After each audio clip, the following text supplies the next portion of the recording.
Flora, would you like to introduce our guest speaker today?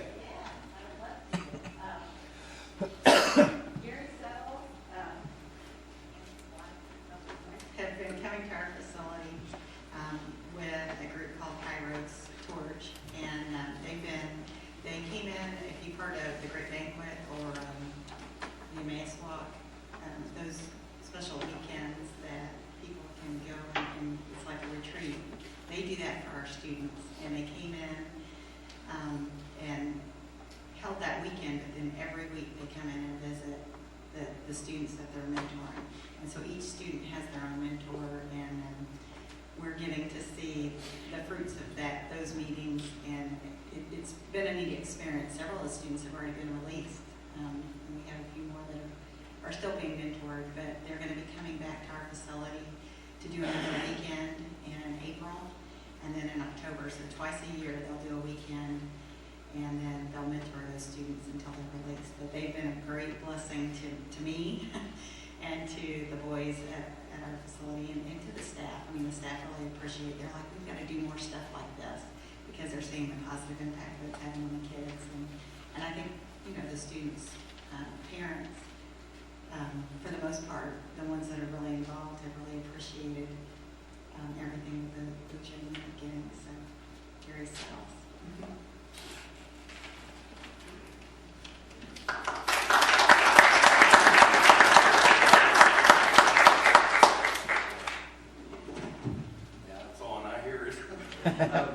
I want to thank you all for listening to me today. This is a very important thing in my life. In 2008, or 2007, my pastor at my church asked me to do a weekend called Kairos. And he talked me into it, but then there's a friend of mine sitting there with me, and I said, you do it, and I'll do it. So he said, okay, we'll do it. So anyway, when it came time to start the team formation, I started a new job. So my buddy went, and I stayed home. And he wasn't too happy with me for a few days. But when he came back, then he started telling me what they experienced. And on spring of 2008, I went. And I'll be honest with you, I was scared to death. We went to Westville, and I was just terrified. I thought, Gary, why'd you let him talk you into this? But I paced we do the weekend in a gym at Westville, and I was pacing, and they assign you a guy that you will be with the whole weekend. And anyway, I just was pacing, and I kept thinking, Lord, why'd you put me in this spot for? And anyway, Casey Hutchins walked in the door. That was my guy. And in 5 minutes, I knew I was in the right place. Casey, by the way, my name's Sniffles, so I'm trying not to do that right now. Casey was, he liked doing the same things I do. He liked to fish, he liked to hunt. His family some of them was in God, some of them wasn't. But he told me within 20 minutes that when he gets out, most of his family that he's around was meth users. And he told me, he said, if they release me and I go back to my family, I'll end up right back in here. So during the time period that I was with him, he said his uncle didn't take drugs. And his uncle had wrote him and told him he wanted to come and live with him. So he did that. He got out 3 years later, and he went to live with his uncle. But then his family started pulling him back in, and I was up there. I go up there a lot, but I was up there for what we call a retreat. And the guys, they line up outside the gym, and I had to go back out to the parking lot to get some stuff. And as I was walking past them, they all know me, so they was saying, hey, Gary, here, Gary. Well, I didn't know Casey was back. And Casey stepped out right in front of me. And it really hit me. anyway, I'm going to go on. Casey's doing great. He's studying the Bible. He's just doing wonderful now. But that really tore me up when he stepped out in front of me and I seen him back. So you deal with that, and you deal with a lot of emotion when you're doing this. Now, I left my notes and everything laying down here. I'm just a mess. I want to thank Pastor Jeffrey for inviting me to come. Thank Lori always. Lori is a great inspiration to me. The first day I met Lori, I thought she was the secretary at Logan's Court. I got out of my car, of course I'm nervous wreck, and she was standing at the door talking to the other guy that was coming with me on her cell phone. And when she introduced me, I don't know if she saw my expression, but I thought, "You're Lori?" I just couldn't believe it. She's a blessing to Logansport, and I'm sure she's a blessing to you guys. And she's definitely a blessing to Torch. Anyway, I'm going to explain to you, 1976 was the first Kairos weekend. And I just jotted a few things down. And I copied it off the computer. If any of you want to do research on Kairos, you can go to their website. I think Pastor Jeffrey, he pulled it up, and it explains everything we do. It's basically like Lori said, the great banquet. And anyway, it works. I've had guys have such an attitude. We do a 3.5 day at Westville and all the other Indiana state prison. And Thursday, all they're there for is to eat cookies. And we bake a lot of cookies. We bake 4,500 dozen cookies for Westville. And they're so tired of cookies by Sunday, they don't even want to look at a cookie. But they'll eat them like crazy until about Saturday, they'll start slowing down. But anyway, I've had guys, with attitude, and I've watched them from Thursday night, Friday, they kind of ease up a little bit. Saturday, we do what we call the forgiveness ceremony, and we give them a piece of rice paper, and we do the same thing at Torch. We give them a piece of rice paper, and they write down all the names that they need to forgive. And it's very hard for them, because a lot of them had terrible grudges, people that's told on them, called the police on them. But we encourage them to do that. And I've seen them fill 2 or 3 of them rice papers out, just solid names. And then we do the forgiveness ceremony, and we have a pastor lead this, and they put that rice paper in water. And as soon as it hits water, it dissolves. And we tell them, that they're forgiven, basically. And that, you wouldn't believe how much that means to them.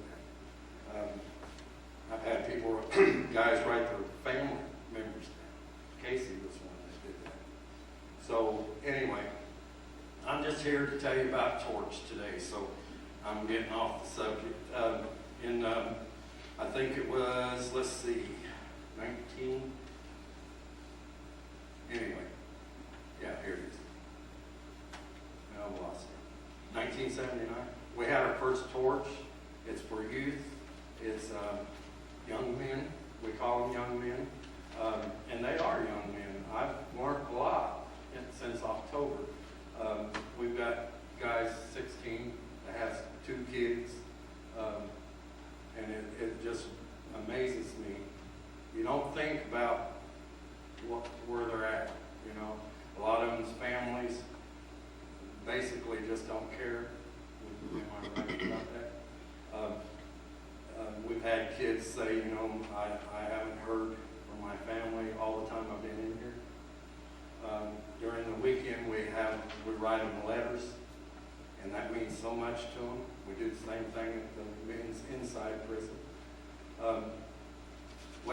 Kairos has men's inside, Kairos outside, which is a women's group that brings the families, the mothers, their daughters, the girlfriends, and they do a weekend like we do for them on the outside. We have at Torch, and now we're in Logansport, we're in Wabash, we're in Pendleton, and we're starting the women's youth down by the Ohio River. I can't remember the name. Yeah. What was it? Madison. Thank you. In Madison, Indiana. And that's all forming. So we're just, it's a big operation, and we just love it. Every year we do 25,000 or over inmates through Kairos. We do the weekends, over 25,000. And there's also 30,000 of us, over 30,000 volunteers. But since we're spreading around, we're all over the states. I'll just read it to you. 36,000 volunteers, 400 institutions worldwide. We're in Costa Rica, Australia, Canada, Dominican Republic, Honduras, Nigeria, Peru, South Africa, and the United Kingdom. So it's a big deal. Why I'm telling you that is, when I did my first Kairos, I was scared to death. But you know what? God has blessed me. I couldn't tell you how much He's blessed me. To see men that are so hateful, has no friends, hates everybody, to see them totally change right before your eyes in 4 days, 3.5. Bob Ross he's up there, 57 years old, been in prison 37 years of his life. He told me when I was praying about coming to Logansport, he told me, Gary, do that, because you know what? If somebody would have done that to me when I was a kid, I might have not been in here most of my life. His mom's 84 years old. She has come to see him every chance she can through all their years. She's followed him from ISP, Indiana State Prison, down to Wabash and back up to Westville. And a couple winters ago, she was on her way there, and she stopped at McDonald's in Westville, and she fell. And this is how it works. Bob knew she had fell and got hurt, but he didn't know what kind of condition she was, because he had to depend on Westville to let him know how she was doing. So I know it's a dark place. When the door slams at Westville, when you walk through, Lori's been there, I'm sure, there's a sliding gate at the shakedown where they search you and stuff. And it just puts a chill up your spine. It did me the first time. But the blessings you get once you get on the other side of that gate is overwhelming. I'm going to go back to Torch. Torch last year, or 2 years ago almost, the August, I was stepping down from chairman at Westville. It was my term was up. And the state guy, him and me's pretty good friends, Mike Dyer's his name, he called me and he said, can you meet me in Indianapolis? We were having some issues, and he said, let's talk about that. So I went up there and we talked about that. And he said, you're pretty excited about stepping down from the council? And I said, yeah, I just want to be normal. I just want to be able to go and witness, and they witnessed to me, and do a weekend and not have to worry about anything. I said, I'm really excited. He goes, well, that's good. I'm glad. He goes, but I got a proposition for you. He goes, how far are you from Logansport? And I said, 15 minutes. And I really didn't know all about Logansport at that time. And he goes, 15 minutes from Logansport? And I said, yeah. And he goes, you know what, Gary? He said, God's laid it on my heart. I'm going to ask you to help me start up the juvenile in Logansport. And he said, I'll give you 1 week to think about it. And I said, all right. I thought, I ain't doing this. You know, I'm done. I said, I'll do the weekends of Logansport. But he goes, no. He said, I want you to help me set it up. So he said, I'll give you a week. Well, that was on a Saturday, and Friday he called me. And jokingly, I said, I still got 1 day to think about it. And he goes, come on, tell me. And I said, okay, I'll do it. That's when I met Lori. We set up an appointment. And I've just been so blessed to hear these young guys seen him change. I had one pray with me yesterday. He's a very angry person, very angry. And but you know what? He prayed. The power that came out of his prayer, we were amazed, weren't we? He's just he's going places. That's all I can tell you. I have a lot of faith in God that He's going to help us change it. And I want to say his first name, so I'm not going to, but he's Jason. He stood up, and you know, I know he has an anger problem, so he stood up, and I always asked who wants to pray, and every one of them, they'll just jump right in. But Jason, I was a little concerned because you can tell he's got an attitude, and he stood up and he goes, "I will," and the power that came out of his prayer blew me away. I was trying to keep my eyes shut, but I was looking at him like, you know, it's wonderful to watch them change, and they do change. When they came on, we do on the torch. We do Friday evening. We do what we call the mixer the Friday before, and then we come in and we do Friday evening. Friday probably around 4, Saturday and Sunday. So we don't spend as much time with these guys as we do the men. But they still changed. Their attitudes were kind of tough, you know, don't mess with me. And they just changed. They changed. When you show them, we got a motto in Kairos, it's listen, listen, love, love. And that's what we do. We listen to them. A lot of people don't listen to them. Their families don't listen to them. But we listen, and we never criticize them. And we love them back. Can I share, Yeah. like, one of the activities, they get a birthday cake to the young men, and they have their name on it. And one of the students, he was 18 years old, and he said, "This is the first time I've had a birthday cake with my name on it." And he was just like overwhelmed. Yeah, wasn't he the one that ate the icing all around, left his name on the top of it? Yeah, That's that's huge. yeah. He talked about it like that whole. Yeah, and you know, what we do with them is not only to them special, but like him. I remember that he, I thought it was cool that he cut around his cake and left his name, so you know he could still see it. That was pretty neat. But what we do this program, and it's awesome. It's so easy. I'm going to back up a little bit. I used to go, we went on a mission trip. And like I said, my nickname is Sniffles. The Holy Spirit comes in me and all I can do is cry and try and talk. And I ain't very good at it. In Groom, Texas, I don't know if any of you've ever been there, but they got the huge crosses and the stages that Jesus went through before he died. And it's a very powerful place. And I told my wife, there's a bunch of us there, I told her, you know, I said, "Boy, this is really bugging me," because each stage that he went through, they got it right there. And but I kept seeing this kid, and he had tattoos all over, which you would see if you went. They all have a lot of tattoos. But he was crying. He was crying so much. And every time I looked up, he was looking at me. So what I did, being the chicken that I am, I went to one of the ladies at my church, and I told her, I said, "See that guy over there?" And she said, "Yeah." I said, "Would you go talk to him? Because I can't. Because if I go talk to him and he starts crying, I'm going to start crying, and we're just be a mess. Won't get anywhere." But I said, "I really feel he needs somebody to talk to." So she said, "Yeah, she will." So anyway, she went and talked to him. His name was Jason too, I think, wasn't it?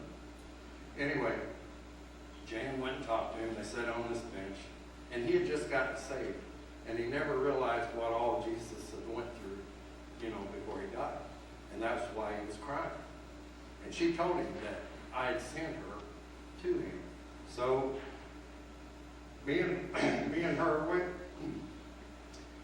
went and got in the van that was in, and she talked to him, and when he stood up, he looked out, we was quite a ways away, he looked at me and he went, "Thank you." I read his lips, and that still was the best, so I just went like this, But from that point on, I prayed that God would put me in a ministry to where I could witness to people and not do this. Okay? So Kairos, 2 years later, I think it was, my pastor came and asked me to come. So I've been in it since 2008, and I love it. And I've seen men change, I've seen youth change, and it's just powerful testimony. Can you play that first video for me? I want you to watch this. You will. And then people ain't watched who I'm guilty, black male. They have plans for my future, which I was to see, which I was told all my life that I wouldn't learn, I would succeed, I wouldn't finish high school without that high school diploma one time. There for me, it's taught me how to love, because I love growing up, I love nobody but myself. It's taught me how to trust, and I trust no one but myself. And it's also taught me that I can't do everything by myself. I'm going to need somebody to lean on, no matter what. Because I was the type of person when I grew up that if I couldn't do it myself, I wouldn't do it at all. I was going to give up. I went to this push program that taught me that I'm going to have to lean on somebody, you know what I'm saying, at some point in time. And it's taught me that if I don't love myself, no one else will. And it's also taught me that there's going to come a point in time when I step on my own 2 feet, be my own man, and stop depending on everybody for everything for me.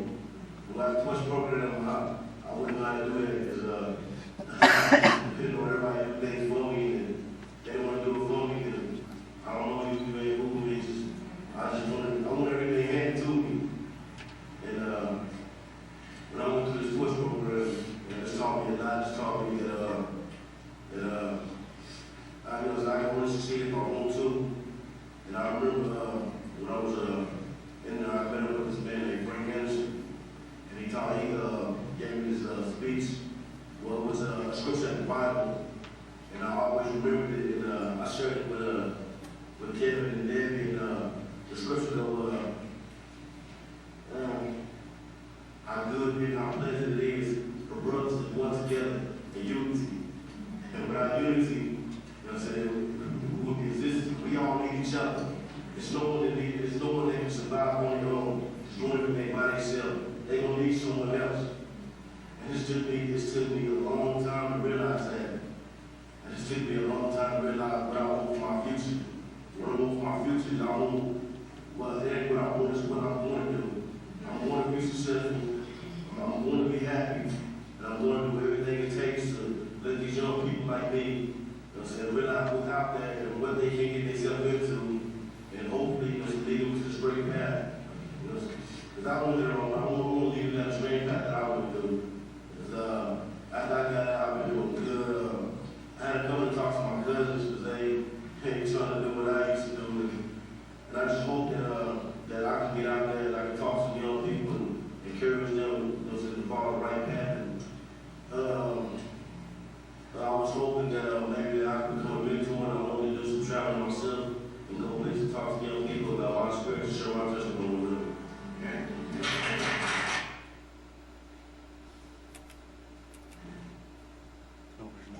that's good. The girl that was going to talk, she tells you right up front she was an atheist before the week. And they said, Kevin, which is the guy that wrote the book on Torch, he was there when she did her testimony. And she told him, Kevin said she was very hateful when I came in. And she totally changed right before her eyes. And she tells that in the next testimony, but I don't want to run us out of time, so I'm going to stop. I ain't stopping. Nope, I ain't stopping. Mentoring. We go every week. Me and Barb, we go on every Saturday morning, and we mentor them with this book that Kevin wrote. And we've seen them change. We've seen, they think, oh, Lord. And then now they're glad to see us, and they stand up, and we all pray together. It's just amazing how they change. But I do want my wife to talk for a minute. Once you get her talking, she's hard to slow down. So, and if she starts beating on me, that's okay. She gave me a fit right before we started our mentoring because she was scared. She was just like I was. And I thought if I had dog tired, did you get her to go? Now I can't get her to quit. She loves it. And I want her to tell that. So. I want to thank you all for welcoming us to your church, and I hope you realize what a wonderful pastor you have. He loves God, and he's such an awesome person, and he loves you too. What Gary began to talk about, I thought he was going to tell my part. I enjoyed listening to him when he would come home from a Kairos weekend and watching what God was doing to my husband through this ministry. And I loved it that he was so involved, and he really liked it a lot. And then when, the state people asked him to start the torch program in Logansport, I was happy about that because my joy has always been working with kids. And but I've always seen my part in my life. You put yourself in different categories or, different stages of your life. So we have 9 grandchildren, and that's my joy. That's my job, being a grandma. That's those of you who are grandparents, sometimes you feel like you love them so much that your heart just bursts. So that was my stuff to do, to be supportive of my husband and my family. We have 4 kids. And so when he said, guess what? Women can go into the Logansport facility too. So, I'm thinking, I said, well, we'll see. So I had to redirect my thinking, and I've told my friends that it was like he was sort of, God was taking me by the leg and just dragging me because this totally changed my mind that I wasn't thinking about being a part of this except to support Gary. And so when I first went in there, I didn't want to be there, but I went through the weekend and I enjoyed it and listened to the young men. They're all different, of course, different personalities, coming from different places, have different kinds of families. And then when we began the mentoring the very first Saturday, and thinking about, this is what my mindset was, this is how stubborn I am. I kept thinking of all the Saturdays I was going to have to spend half of my morning every Saturday until my young men went home, being, half of my Saturday gone. It's like, that's my day. So, I can't believe how much I love those boys. I thought I had nothing to give. These are the kind of kids I stay away from. If I go to Walmart or Kroger or something, I'm standing in line, the kind of language that you hear these days, I just sort of bypass some of these kids. But now God has opened up my heart and I can listen to them. A couple weeks ago, one of our guys was talking about when he was 7 years old and he began to be a part of a group that was always getting in trouble. And I was thinking, my first thought, where's your mom and dad? Well, his father, he's never mentioned his dad. And I don't think that his dad was ever a part of his life. He always talks about his mother and how much he loves her. And in the course of the story, I was realizing how he's always said that he has several brothers and sisters. So mom was always working. And sometimes, of course, childcare is so expensive. And if you have older brothers and sisters, then they are left to sort of take care of you while mom's away at work. And of course, children are always drawn by what their peers are doing. And so that is how he got involved into, seeing things a different way, because he didn't go home and have supper every night with mom and dad at the table. And of course, the instruction that we give our kids, just in our lives, just the way we live our lives, the rules that we have, that we all take for granted. If you have like a regular American family who, we have rules that are just sort of understood. Some of these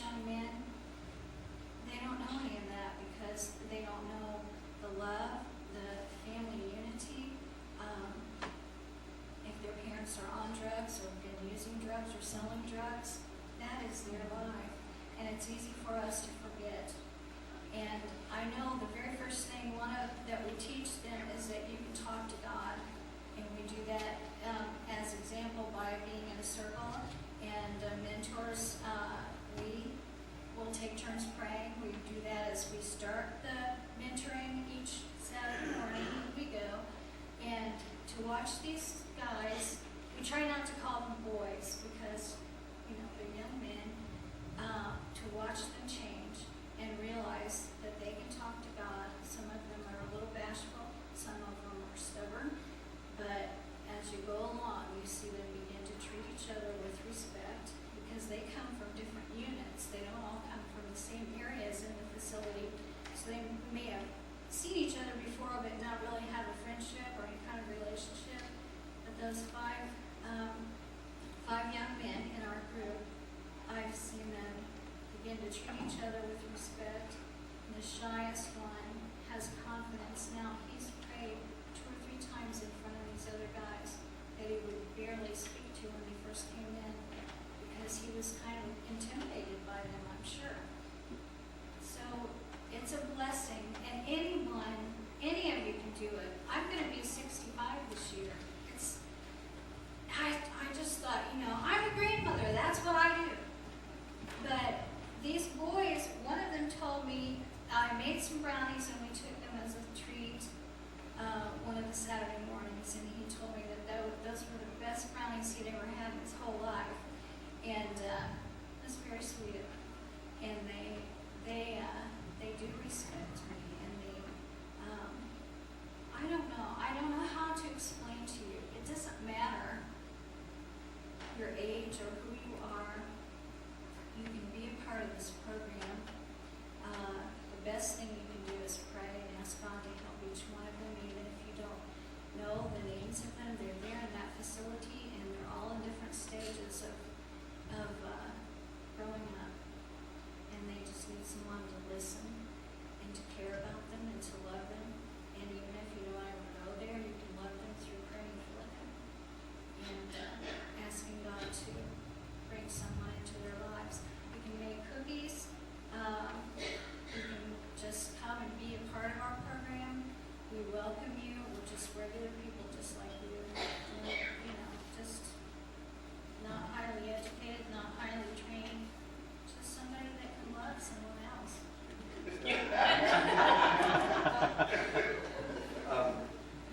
I do want to tell you that there's 3 different ways you can help us to do the torch. You can donate money.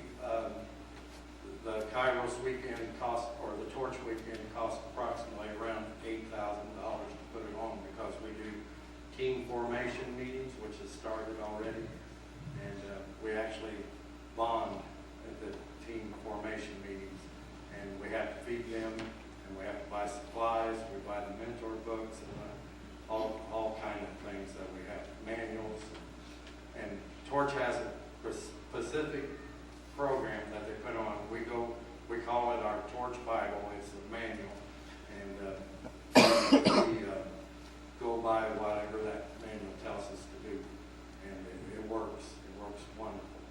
If you don't want to donate, we ask for your prayers. We actually start what we call a prayer chart, and we have people pray all over around the world for that Torch weekend. And it's really amazing because it's on the website. You can go, just like the Great Banquet, you can go on the website and pull up Kairos, and it'll show you how to get to the prayer chart, 3day.org, I think is the website title. And you can go down and you'll see Torch Logansport. Click on that, and it'll have half-hour time slots from the time we walk in on Friday until we walk out on Sunday. There's half-hour time slots all the way. And they're kind of impressed when they know somebody at 2 o'clock in the morning is praying. And you can watch them. They'll get up and they'll see who's praying for them at that time. So, and we do that at the inside prisons too, and it just messes them guys' mind up. They'll come up and I've seen them pointing and crying at the same time when they know somebody's praying for them. is a very emotional time. The third one is I offer you a job to come with us. And I guarantee you, you'll be blessed, no matter what happens. The Holy Spirit walks in with us, and He walks out with us. But He stays there with them too, don't get me wrong. The Holy Spirit is just amazing how He works in the prison. And so this video that I want to show you now, I'm going to quit after that. If you want to talk, ask me anything, I'll stand back here when it's over, and I'll answer all your questions. This video now is from Marian Institution. You may know her. Her name's Christine Money. She retired from Marian Institution in Ohio. The lady that's leading this next thing is actually a superintendent. She retired the day I met her, she retired the day before. And she tells the story on this video that a pastor seen him do this, and he wanted him to come to a church, or his church, and do this. Well, these guys, 75% of the guys on this video are lifers. They'll never get out. And you watch their faces while they're doing it. I ain't going to tell you what they're going to do. You watch their faces while they're doing it, and watch her face. She reminds me so much of Lori, because Lori cares about these guys. I can honestly tell you, I'm friends with the guys at Westfield in the staff. Andy was there. I mean, he's my best buddy. But Lori, I appreciate you so much. Okay, show the video.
their lips and what those words mean, for having that guilt and shame and all they've done and all those things to freedom that you bring.